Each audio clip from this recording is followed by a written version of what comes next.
Carissime rappresentanze estere, signori consoli, presidenti e rappresentanti dei Focolars Furlans, amici amministratori di Velden, di La Kirken, caro Valentino, cittadino onorario di Gemona e sindaco di Velden nel 1976, cari Johan e Josef che non vi vedo, cittadini di La Kirken, amici di La Kirken, soprattutto ai nostri concittadini onorari, questo concerto è dedicato soprattutto a voi. Abbiamo voluto ringraziare a 40 anni dal terremoto soprattutto le nazioni amiche estere che sono venute in aiuto di Gemona in particolare, ma anche dell'intero Friuli. E quindi questo applauso ve lo siete veramente meritato di cuore.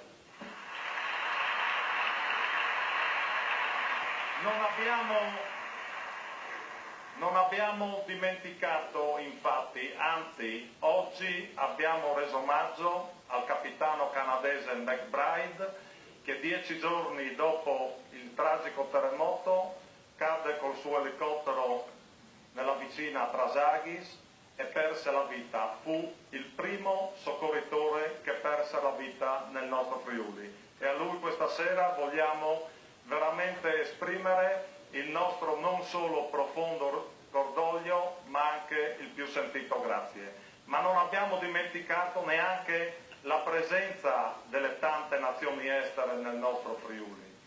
Il vicepresidente americano Rockefeller, che staccò un assegno importante, l'esercito tedesco e austriaco, che in barba alle leggi e trattati internazionali arrivò qui in un momento ancora di emergenza. Non abbiamo dimenticato, signora Lunacek, il suo pane, il 7 maggio, il pane di Velden arrivato a Gemona. Abbiamo ancora il sapore in bocca di quel pane, signora Lunacek. Abbiamo dimenticato gli aiuti dalla Francia, dalla Svizzera e persino, e questo ci dovrebbe far riflettere, l'assegno staccato da $250.000 a firma del colonnello Gheddafi. Tutto il mondo ci è venuto in aiuto e noi oggi a tutto il mondo vogliamo dire semplicemente grazie. Ma come ci ha ricordato il Presidente della Repubblica Giorgio Mattarella, che ieri ha onorato la nostra città con la sua presenza, accanto alla solidarietà nazionale e internazionale ci fu l'intervento delle istituzioni con la I maiuscola. E allora saluto prima di tutto il Presidente del Consiglio regionale Franco Iacco, patrocinatore di questa iniziativa, saluto il Vicepresidente della Giunta regionale Sergio Borzanello, tutti gli assessori, i consiglieri regionali, i parlamentari, gli europarlamentari, il Presidente della provincia di Udine e con loro saluto tanti e permettetevi un saluto speciale a tutti i sindaci che devono ritornare a essere le sentinelle dei territori e non semplicemente dei passacarte come stiamo facendo negli ultimi tempi, caro Presidente dell'ANCI Mario Pezzetta.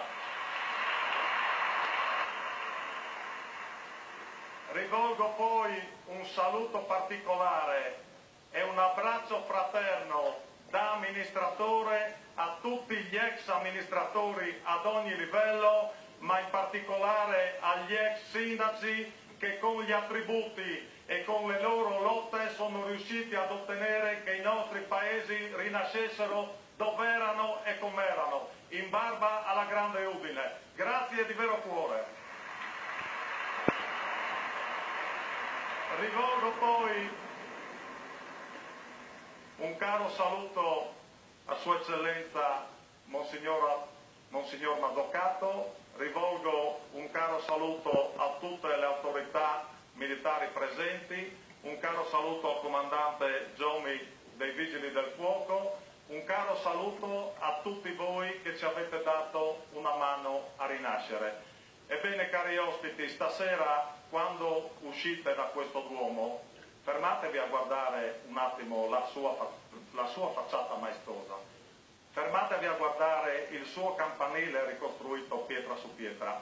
Ogni pietra di quel campanile, di quel castello, è stato un aiuto da parte di qualche anonimo in qualche parte del mondo e noi non finiremo mai di ringraziarvi, ma soprattutto quando rientrate alle vostre case, ai vostri affetti, ai vostri focolars, Dite alla vostra gente che avete potuto toccare con mano cosa significa la parola solidarietà. Dite cosa può fare la solidarietà unita alle braccia dei lavoratori friulani e soprattutto dite loro che possono dire ad alta voce, come tutti noi gemonesi e al pari di tutti noi gemonesi, io sono di Gemona. Grazie e un abbraccio a tutti.